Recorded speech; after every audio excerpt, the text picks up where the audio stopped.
One of the shocking realizations of adult life is that most of us are not fulfilling the most closely held dreams of our youth. Instead of pursuing dreams that were once integral parts of our personalities, we end up in one way or another fulfilling someone else's ideas about who and what we should be, usually at the expense of our creative urges. Those of us who become photographers are never satisfied with just looking at someone else's expression of something that is dear to us. We seek to make our own statements of individuality.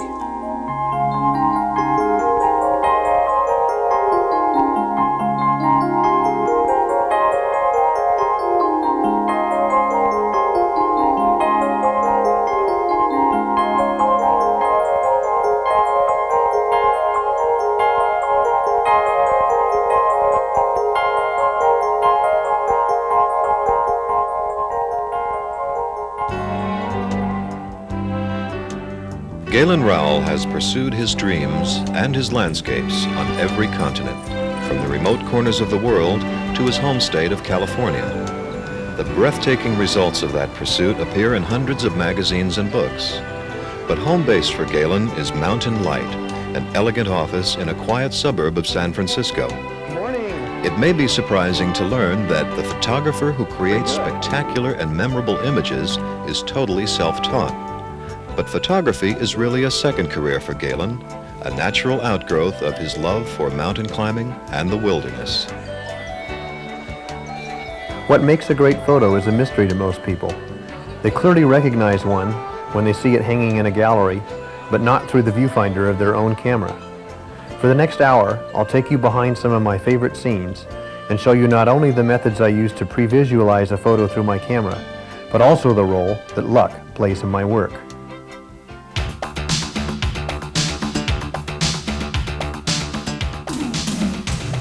When I first started out, I wanted to express myself physically, and I began mountain climbing and backpacking and doing things like that. And people didn't understand what I was doing, people who didn't go in the out of doors, and I needed a way to bring back my experiences and show them to my friends and to my family. So I started taking photographs of remote areas, of adventures, just for myself, so that I could share them with friends, and didn't have any idea of making it a career. Never dreamed that I could, because in the late 50s and early 60s, there were no careers in outdoor photography. For me, photography is always an action sport. I use my own action as part of my images and part of the idea for my images. I'm always moving, and I always consider myself a participant in my photographs. If I photograph an activity like climbing or skiing, where I actually am climbing or skiing, then that active component is obvious, because I'm there, and I'm not a spectator off to the side with a camera. I'm involved in the action. But that same feeling, that same emotion is there in my landscapes. I consider myself a part of the scene, and I don't accept what I first see. I don't say, okay, this is pretty, I'm going to take a picture of it. I think, here are some wonderful elements. How can I use my own participation and my own action to combine them in some wonderful, new, fresh way, to make an image that I don't even see yet. And in that way, photography has led me to the most beautiful sights of my life.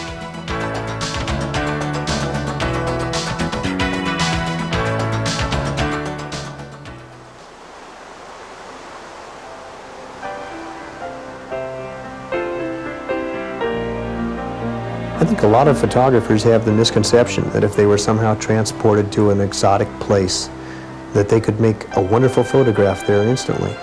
I found out the opposite. After going on 35 expeditions all around the world, I found that the place that has the most for me is my home state of California. And here in the High Sierra, I find things with greater variety and greater passion for me than anywhere else in the world. And now I know it for sure. I thought it 20 years ago, but after traveling, I know that the things that turn me on are right here. And a lot of it is because I'm tied to them from early experiences as a child. And I come back, and there's just something in my bones that moves me. And that comes across in my photographs. And it might not come across my photographs if I get off an airplane somewhere in a foreign country and have 6 hours to go somewhere in a Jeep and photograph something. But here I can really tune into my passions and really get the feelings that are important to me into my pictures. God, that looks so neat up there, but I sure don't need all this stuff. I'm gonna ditch my tripod. I'm gonna ditch this bag. This is my setup for carrying a camera when I'm running, hiking, climbing, doing anything active. And I can take an awful lot of my best shots traveling and moving around, skiing, doing anything like that, by having one camera and an elastic neckband that absorbs a lot of the shock so that I don't even know I have a camera on. Technical proficiency is simply having good equipment and knowing how to use it.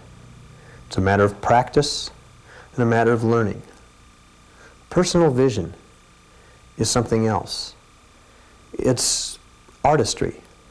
It's learning to put yourself into your photograph.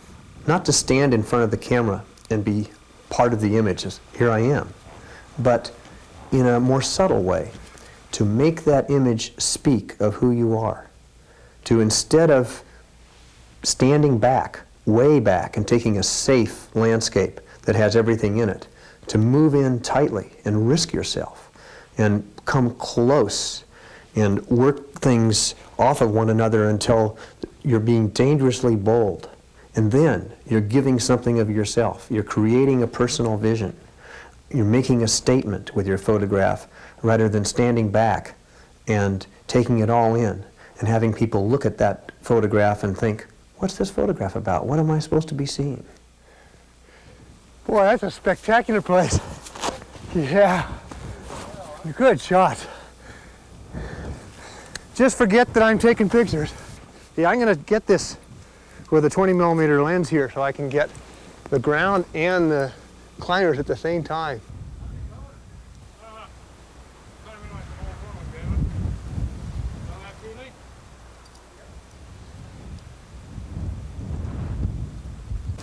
Okay, I'm gonna come up.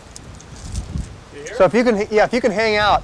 A great photograph with a personal vision is very clear, and that vision is instantly conveyed to the viewer. In fact, a photograph doesn't succeed until the personal vision that the photographer has is recreated in the viewer's head.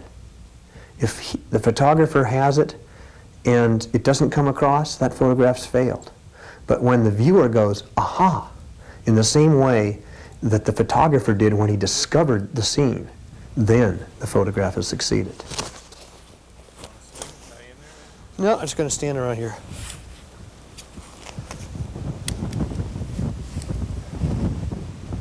I can pre-focus this, and if you look, go ahead and make that next move.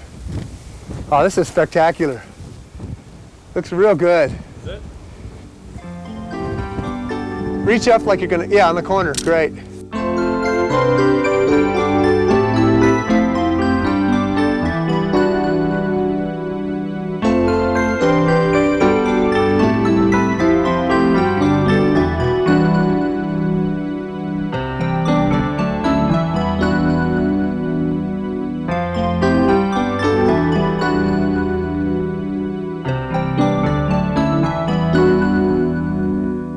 Color film sees every tone and every shadow differently than the human eye.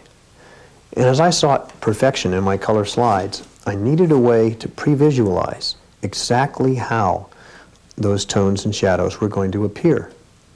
I read about Ansel Adams' zone system, but his control after a picture was made in printing and development wouldn't work for color because color has mutually dependent emulsion layers in the film. And as I was getting very frustrated, I thought, you know, film is a foreign language.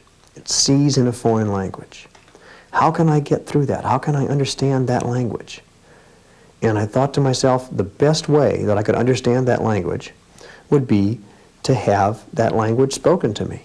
And I imagined, what would it be like if Kodachrome could tell me how how it saw the world through a camera.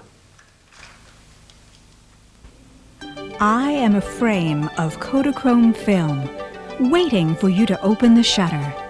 If I am properly exposed at 1/500th of a second, I pale at 1/250th, begin to bleach out at 1/125th, and I'm all but gone at 1/60th. At 1/1000th, I'm richly colored but dark. At 1/2000th, I blend the darkest shadows. I can see good detail within a brightness range of about 8:1. That sounds fine until you compare me with your remarkable human eye, which can see detail over a range of 2,000:1. No wonder you're always asking me for more than I can give. I see through one lens, you see through two. Don't expect me to see in 3 dimensions. If you want to show relative distance, you can only suggest it by the way you position objects within my frame. Don't believe that you're seeing all of what I see. You see through screens and mirrors, not from my precise vantage point behind the shutter. We don't see color alike. Colors change for you whenever you walk from one kind of lighting to another, but few of you are aware of it because the human brain continually interprets colors for you before you see them. My tones will be rigidly fixed by the lighting in which you take the photo. I give you colors you don't recognize as really having been there. I can help you see the world only if you understand how I respond to light, and if you wish to use me for what I do best.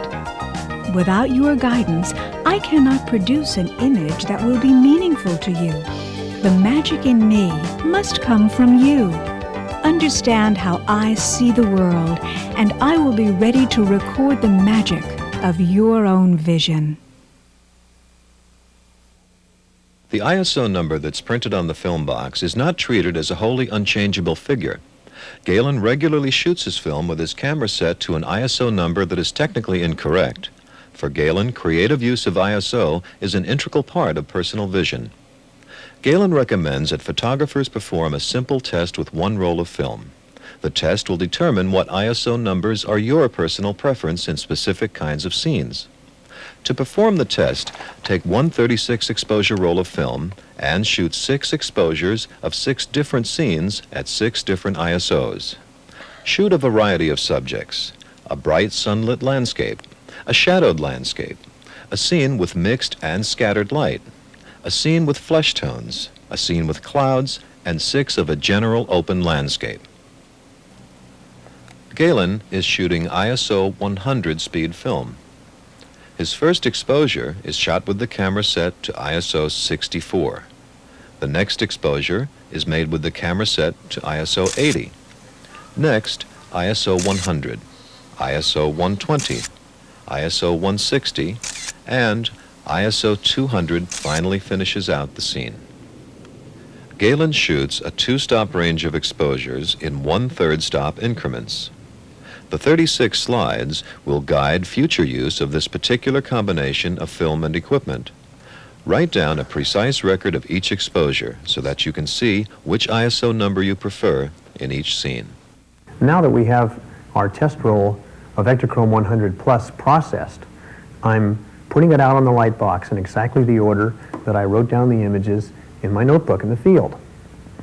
And as I go through them, I'm finding out that the ISO on the box is not what I necessarily prefer.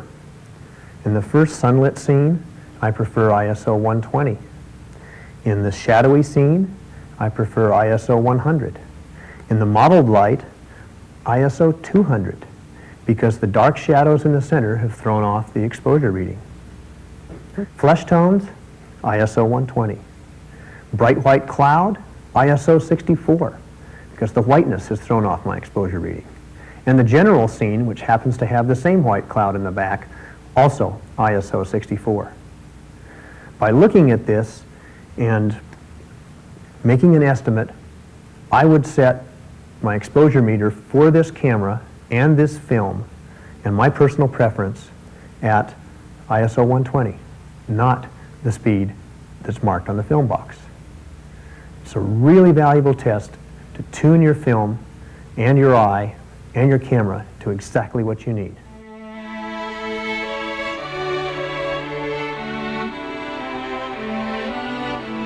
Here in the High Sierra, I often have a chance to photograph alpenglow. It's a very special kind of mountain light. Alpenglow means a glow on the Alps, and it was seen in Europe as a scarlet color on mountains at sunrise and sunset. The color is so vivid that it's often unbelievable to people who haven't seen it in person. When they see the color in photographs, they say, that's not real. But it is real. And what happens is that the red that you would normally see at sunset down at sea level is caused by light rays coming from the side through a lot of atmosphere instead of straight down the way they do at high noon. And if the light rays came to, say, this point through a lot of atmosphere at sea level, think of how much redder they would get if they continued that journey out this way to a mountain peak. And when a mountain peak juts above the horizon, it catches light rays that almost skim the horizon over here and have had a full double journey through the atmospheric haze, getting ever redder as they travel.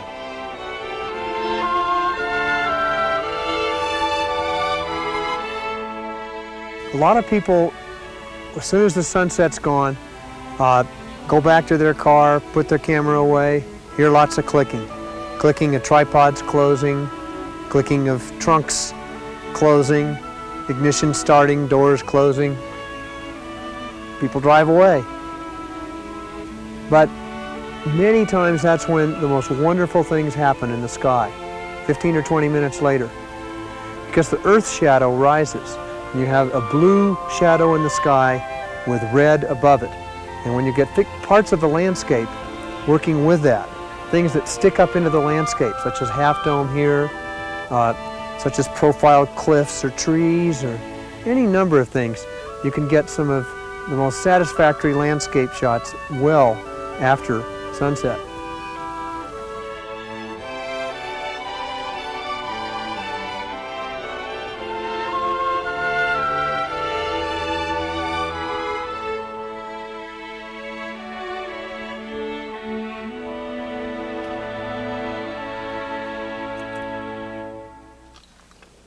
Light is everything. If there's no light, you have no photograph. And in landscape photographs, I think in terms of light first. I don't even think of the subject matter first. I think I'm looking for great light, magical light. And when I find it, I run around madly and look for something to put into it.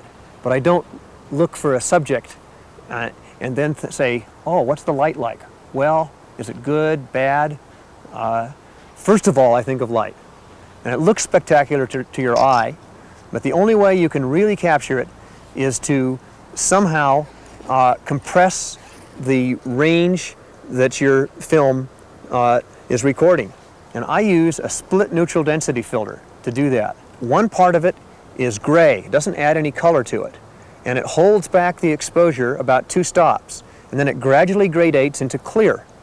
And if I put that line of gradation along the place where the light changes, then I can have a good exposure in the shadows and still not overexpose the highlights. And that's a way that I get around having lighting contrasts that exceed the capabilities of my film. To look at Galen's completed shot, you'd never suspect that a gradated split neutral density filter was used. But without the filter, the huge difference between the bright highlights and dense shadow areas becomes easily visible.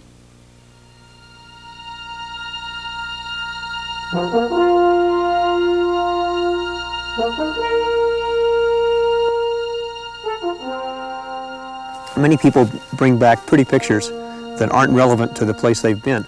And to make a photograph about a place that's significant, you should first think about the things that are important in that place. Here we're in Joshua Tree National Monument, and there are beautiful Joshua trees and they're boulders.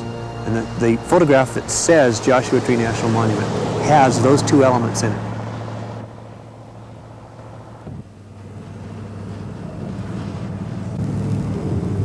Those rocks over there look pretty good, but they're a little sparse on the Joshua trees. But if we get even one or two trees sticking out there, and we have the backdrop of this valley, the light's going to be really different in the valley behind, because it's going to be very blue in the shadows, and we're going to have the real orange light on these rocks at sunset. So this is a really good potential. But right now it's so drab, you just never know what it's going to look like in a few hours. I very rarely find a photograph wholly made. Usually I see one element that I want and then figure out how I'm going to put the rest of the photograph together.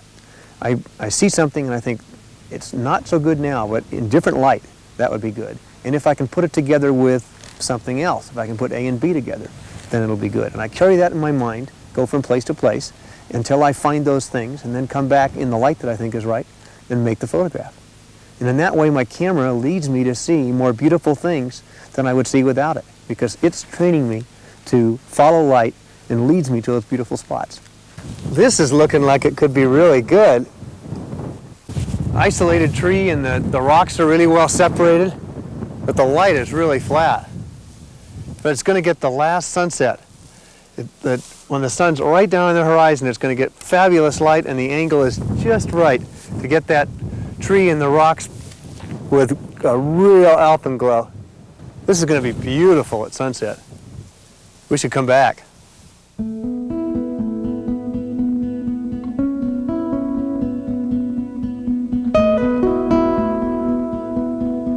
When I've been traveling, I've seen a lot of beautiful sunrises and sunsets, but I don't photograph them directly.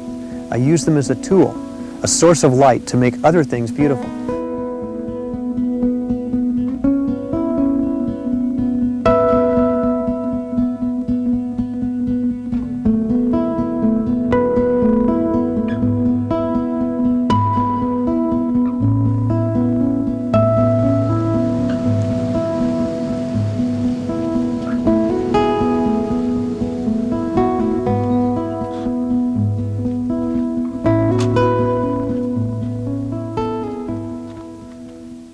Whenever I travel, I take a large amount of equipment with me, but then when I go in the field, I tailor what I'm going to take to my needs. And I may take only one camera body and one or two lenses at most. If I see wildlife, I'll take my 400mm lens and maybe my 180. If I'm going out after a landscape where I know I have a foreground, I might take just my 20mm and my 24mm, and just those two. And if I'm going out for a day or so and traveling light, I'd take a 24mm, a 55, and a 75 to 150 zoom. The trick of getting good landscape photographs is to find something that you can emphasize so that when your viewer looks at the photograph, he recreates what was important to you. And to do that, I don't want to use a normal lens most of the time. I want to use a wide angle to emphasize the breadth of something, or the telephoto to pull something in. And wide angles are my favorite because I can do a lot of different things with them. I can turn them down a little bit and have just a kiss of horizon in the far distance, and have the whole stretch from 2 feet in front of my camera out to infinity. Now that looks good over there. If I use a polarizer, I can really saturate those colors. A polarizer cuts most of the reflected light from the sky. So it cuts that extra blueness that you get from the sky, darkens the sky to separate the sky from the land, and intensifies colors by taking away that blue pollution that comes from the big blue umbrella that's over your landscape. A polarizer is only effective where you have a direct light source. If you can't see the sun, then you're not going to have the major effect that a polarizer has. And you have to use it close to 90 degrees off axis from the sun. If you use it in line with the sun, either towards the sun or away from the sun, then it does nothing, because the sun is in that same plane.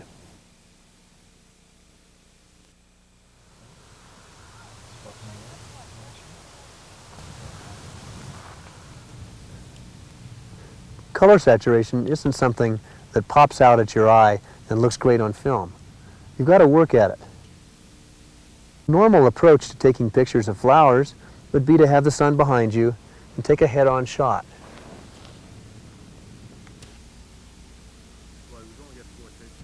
But there are several things I can do here to make these colors really pop. If I come around 90 degrees, then I start to pick up shadows. And those shadows are going to make the colors look richer because any color against a darker color looks brighter than it does against a lighter color. Also at this angle, a polarizer is going to work for me. And that's going to give me richer colors because it'll cut the blue from the sky and cut the surface reflections from the stalks of grass and the flowers. And I'm going to give it a little bit of underexposure. That too is going to darken the adjoining colors and make things look richer. Boy, does that look bright. When I want to make a photograph that has something close, such as this flower just 2 feet away, and something far away, such as these cliffs in the sun behind, I don't focus either at infinity or at 2 feet. I focus at an imaginary point in between. And I focus at this point here, which is roughly equidistant from infinity over here and 2 feet over here. So that point is called hyperfocal distance. Then I look out at the outer 2 points that I want to be sharp, and I come down and look at the depth of field marks on the lens. Now each lens is different, so you should consult your owner's manual on this one. But on this Nikon lens, there are colored lines, yellow, blue, pink, that correspond to colored numbers of aperture. In this case, those distances fall within the blue lines, which are f16. Just to be safe, I go one more aperture, f22. So in this case, I can take a picture at f22 on a tripod, and I've got everything sharp from the flower here all the way through to infinity.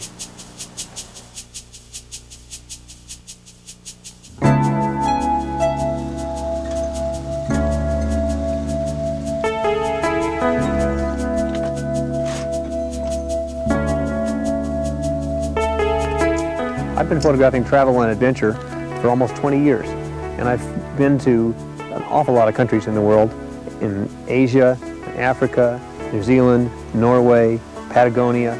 I wish I could go back to those places again and take the knowledge that I have now, the things that I've learned, all the little tricks that I've learned about how to get better pictures, and go back and see the same things that I saw in the past, because I could make so much better photographs.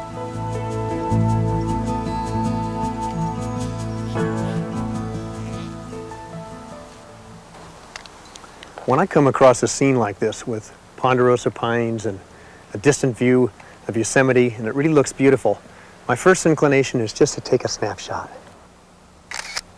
But that's not the best picture I can make. When I see something very beautiful, my 35mm gets very heavy, like a 4x5. And I pretend that I'm using a large format camera. I carefully put it on the tripod. I make all the settings as carefully and as deliberately as I can. I do my composition, make all of my adjustments slowly and deliberately, the way that I would with a 4x5 camera, focusing, exposure, aperture, and the final image that I make is going to have the look of one made with a large format camera in every way, except that it's going to have just a little more film grain because it's on a 35mm format.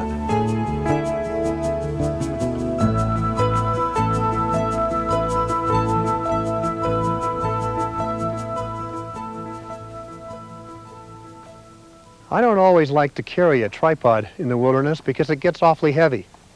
But when I come across a scene like this, and I need to shoot it with a lens of around 200mm, my exposure reading is a 60th of a second. Now the rule for hand holding a camera is to always shoot at a shutter speed that's faster than a fraction made out of your focal length. So here, I should be shooting at 1/200th or better. What do? There's several ways I can brace my camera and get a sharp picture. One way is to go right down onto a rock or a tree. You don't always find something as convenient as this. This could give me a great picture. The other way is to use your camera bag. You can lie on the ground, put your lens right over it, and shoot like that. Sometimes you need more height. And in that case, a tree or a post gives you just what you need. And if you work your camera body in position, don't worry about getting it a little bit dirty, you can sometimes hand hold down to half a second or a second. But my favorite is to use my jacket like a beanbag. A beanbag I don't want to carry because it's an extra piece and it's a little bit heavy. But if I just take off my jacket and use the counter pressure of the fabric pushing up when I push down on it, then I can hand hold that camera almost anywhere and get an extra few stops of steadiness. I could take this picture at, say, half a second. No problem.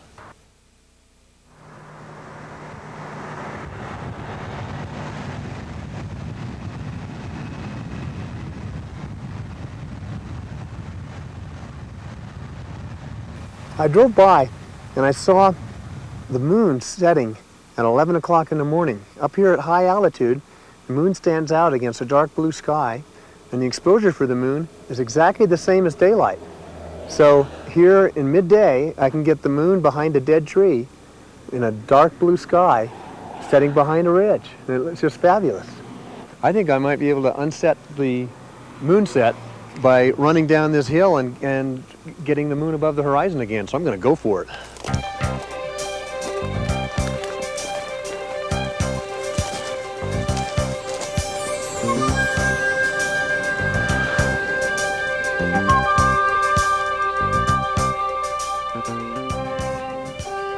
Wow, this is going to be neat. God, I can see it right on the ridge. It's going to be fabulous if I can set up here fast enough. Wow.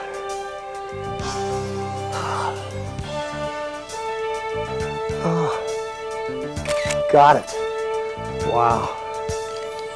Isn't that neat? By getting down here, I was able to unset the moonset, make the moon come up above the ridge, choose my position, and wait for it to come down across the horizon a second time.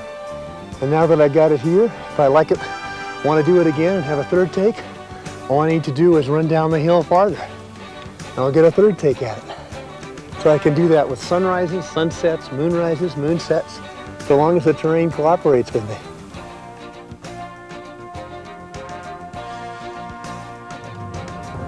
Well, that was really neat.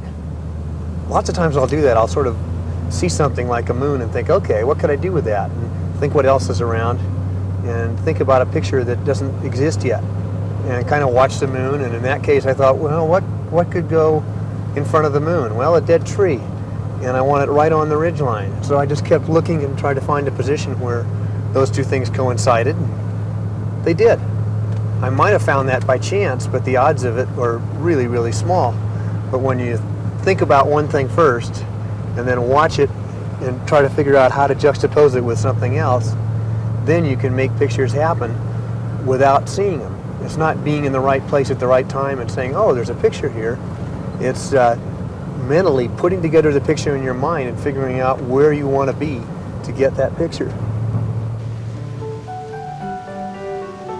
When I'm doing outdoor photography, I'll look at the newspaper, and if it says clear and sunny, no winds, no problems with road conditions, I know that's a horrible day to take pictures. But if it says traveler's advisory, then I'll go out and figure that when that storm ends, there's going to be some fantastic situations and beautiful light.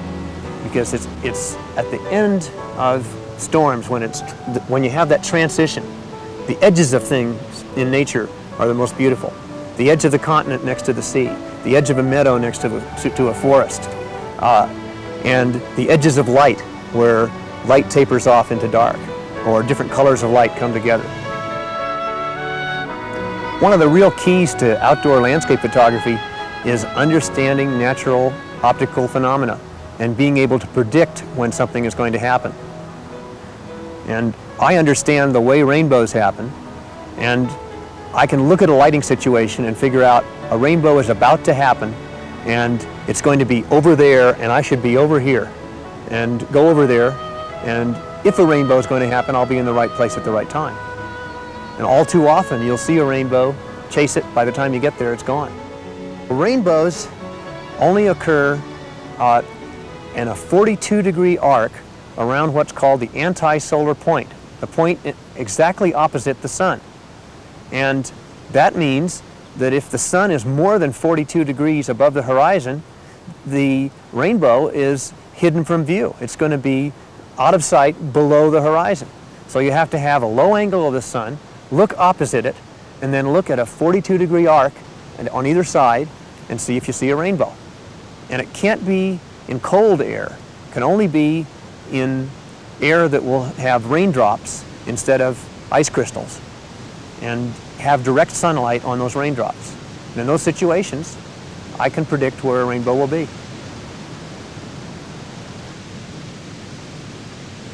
This is fantastic. This is just so beautiful. Perfect light. And having the water around it and the dark shadowy background really adds to it.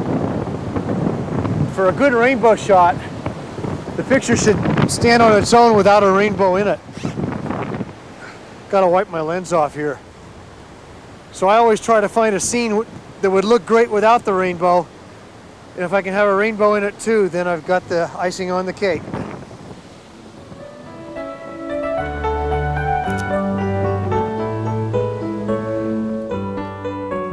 True to legend, rainbows recede when you try to chase them. The reason for that is that with each step you take, a new rainbow forms in a new set of water droplets. Well, you can use this to your advantage too. If you try to go towards a rainbow, then it'll keep going in front of you. But if you go sideways, it'll move with you. And once in Tibet, I saw an afternoon rainbow that was kind of dim over a meadow, and it formed an arc, and way off to the side was the Dalai Lama's palace. And I thought to myself, I wonder if I could make that rainbow coincide with the golden roofs of the palace. And I started to walk and then run a bit, and I realized that this was an incredible opportunity. Eventually I ditched my camera bag, grabbed one camera, one lens, 2 rolls of film, and started running at 12,000 feet. Every few hundred yards I'd stop and take an insurance shot as the rainbow moved closer and closer to the palace. Finally I got to the point where the rainbow appeared to be coming out of the palace roofs, and another factor happened. A hole opened up in the clouds and a beam of light came right onto the palace, and I was able to make one of the most satisfying images I've ever made. A subtle but very important component of composition is something that I call image maturity. A mature subject is one that's well known to your audience. If you take a photograph of a deer, for example, it's a mature subject. Everyone knows what a deer looks like. If you photograph a deer head-on, still, full frame in a meadow, it's a pretty boring photograph. But perhaps an image of just the deer's ears sticking out of the grass in the back of the meadow in the back of your composition would really be an inspiring photograph. And someone would say, wow, look at that. See those deer's ears back there? But change that animal to a snow leopard and see just the ears, or maybe the ears and eyes of a snow leopard peeking out of the grass, and your audience is going to have a very different reaction. It's an immature subject. They don't know it. And they're going to think, what a pity he didn't get a photograph of the whole animal.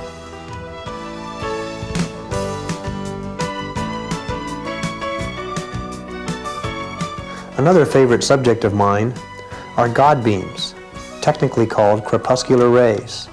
And these are those wonderful shafts of light that you see coming out of clouds with the sun behind them, or perhaps into a room or a temple through a skylight where you have beams of light that appear to be solid. And what you're actually seeing is sunlit vapor or haze or dust. And the border of that with shadow is something that's enhanced in its appearance on film. If you can see just the hint of a God beam in the sky or in a room, then film is going to enhance the difference between the lightness and darkness. When a direct light source appears in a photograph as a many-rayed star, it can be either a trick, something completely natural, or something in between. Natural sun stars appear in a photograph when an object that's actually in the photograph interferes with the sun.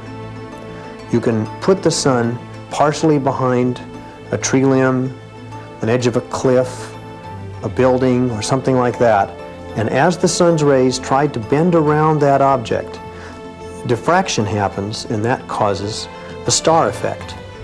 The smaller the aperture you use, the longer the rays of the star. So by consciously choosing, say, f/16 or f/22, you can make the star much more effective than it would be at just an average aperture. What I'm doing here is I'm trying not to center the sunrise.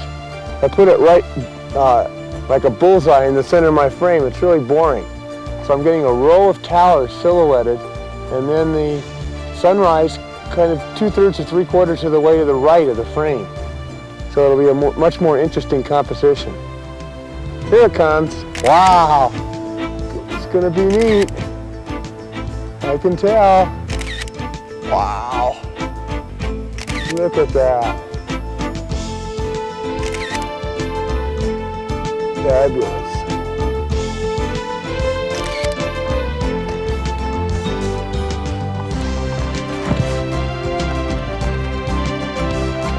Photography is an action sport.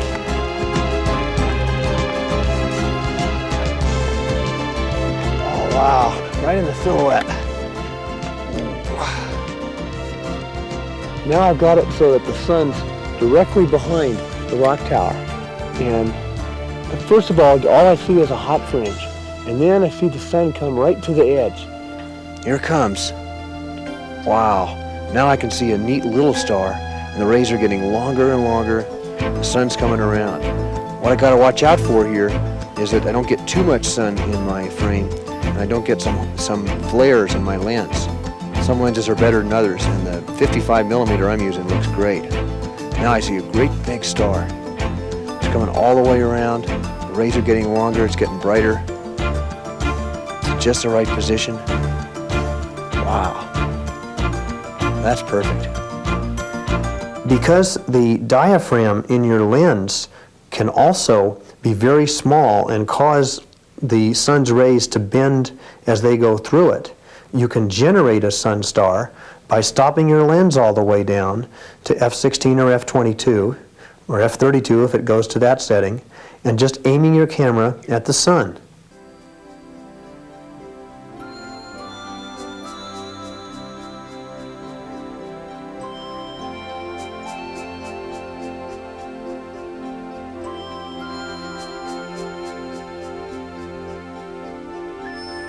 Half Dome has had a lot of meaning in my life. When I was 16 years old, I walked 60 miles cross country, came to the rim of Yosemite Valley, and saw a half dome. And then it represented an invincible form to me, a 2,000-foot unclimbed northwest face. Just a year later, a climber that I knew made the first ascent, and the meaning of Half Dome changed for me. I've been on the face 7 times, and now I have a real personal feeling about it that comes across in my photographs. Rope. Ready to go? Yeah, I'm ready. Okay, on belay. Okay. The unique thing that I find about mountain climbing photography is that it's participatory. I can be a climber involved actively in a climb as a participant and take pictures at the same time. I couldn't do that if I were playing tennis or playing football, and so it makes it a very different thing. I'm recording my own experience rather than standing on the sidelines and being a spectator recording what someone else is doing. And that is part and parcel of my whole photographic method. When I'm doing landscapes, I feel that I'm involved in that landscape as it's happening.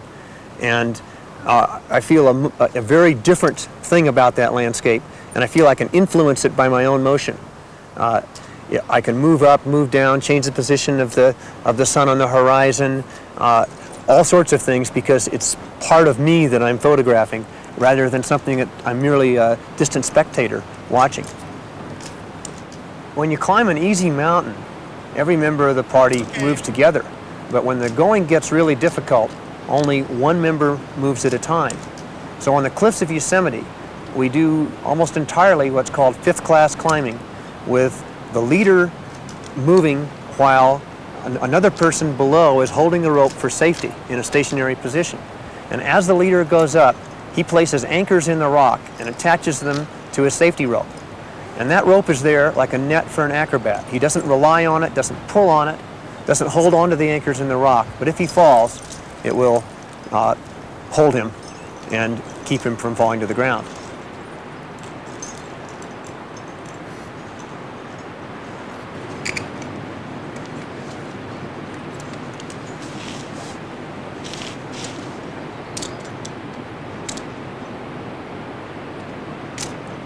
If I do an assignment for the National Geographic, I take a big kit of lenses just like any other professional photographer, maybe 15 lenses and 3 cameras. But when I go out by myself in the wilderness, I may take one camera body and a 24mm wide angle, a 55mm macro lens, and a 75 to 150 zoom. That weighs less than 5 pounds, and lots of times I come back from those trips with just as good photographs as when I've taken the whole kit and caboodle.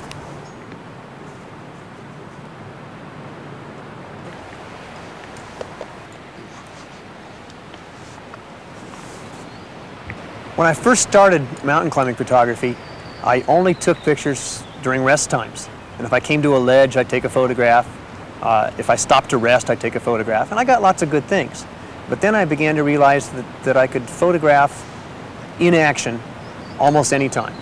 And if I had a setup that would allow me to have my camera in a little chest pouch and have a slightly elastic neckband so that I didn't have that shock on my neck when I moved, when I hiked or moved around, that it didn't infringe on my progress hardly at all. Okay. Okay. Climbing.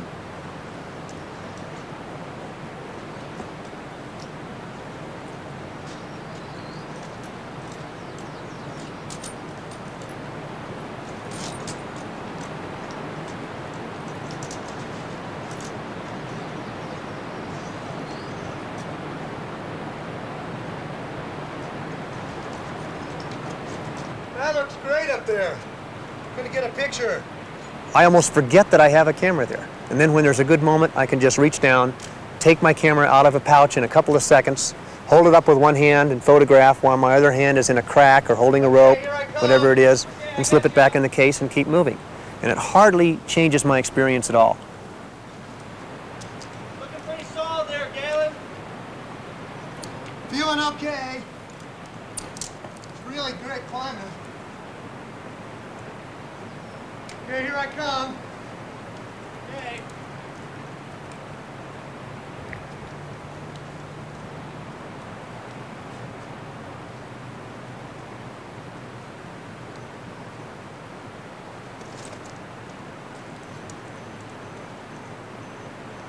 Started out wrong on that one.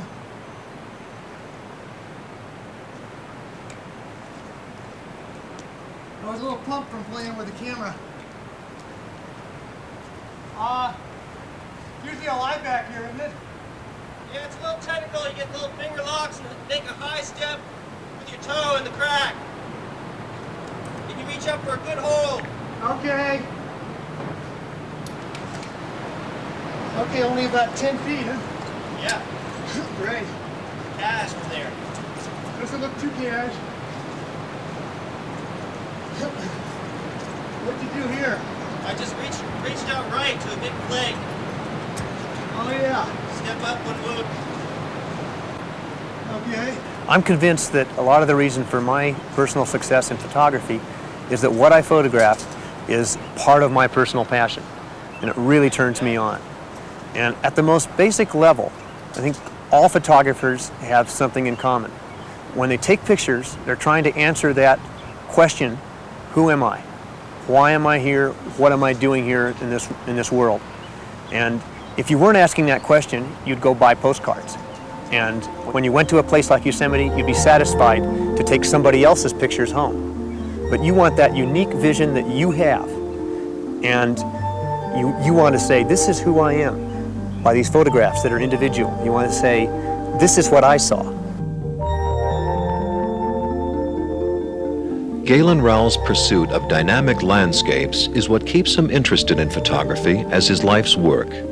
His personal action not only adds a creative fourth dimension to his spectacular results, but also, in Galen's words, fuels him with a passion that goes beyond anything explainable in photographic terms. It's his belief that a strong kinship exists between all those who endeavor to search out the geography of the earth in pursuit of a definite goal. We'll continue to share Galen's personal pursuit and personal vision in pictures yet to be made of mountain light.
Kodak Video Programs has several other exciting offerings for you. Here is just a sampling of some of them. When I was young, I ate 2 steaks, football, training table, 2 steaks, didn't chew them, just ate them. Just give me them, wow, hard. People say, whoa, look at that boy eat. Hard, hard. The laughter never ends when Bill Cosby shares his views on reaching age 49. His hilarious way of making the ordinary laughable will be an evening of fun for all ages. No one tells it quite like Cosby.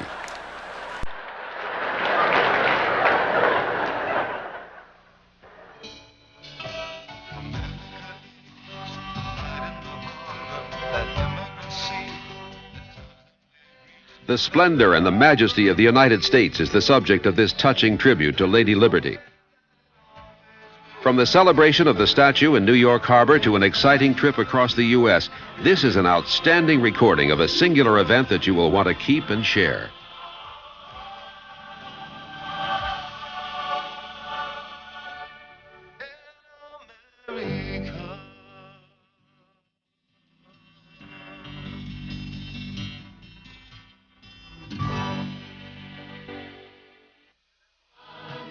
Sample the flavors of the Orient in the world's most mysterious and exotic country, China. Come with us as we travel thousands of miles away through the power of video. You will see a spectacular array of sights and sounds from this fascinating land. And you'll begin to understand the wealth that this country holds in people and resources.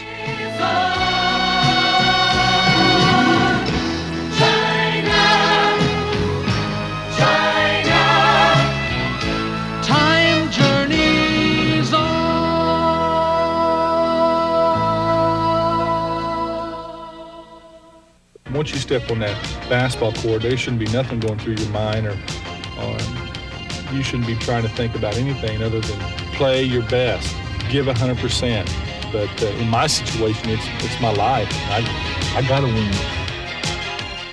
Mastering the game of basketball takes dedication, concentration, guidance, and practice. Come with us as we present one of today's superstars of the game, Larry Bird, along with one of the all-time great coaches, Red Auerbach. They will give you some special insights into the game and show you how you can make the most of your own skills and talents.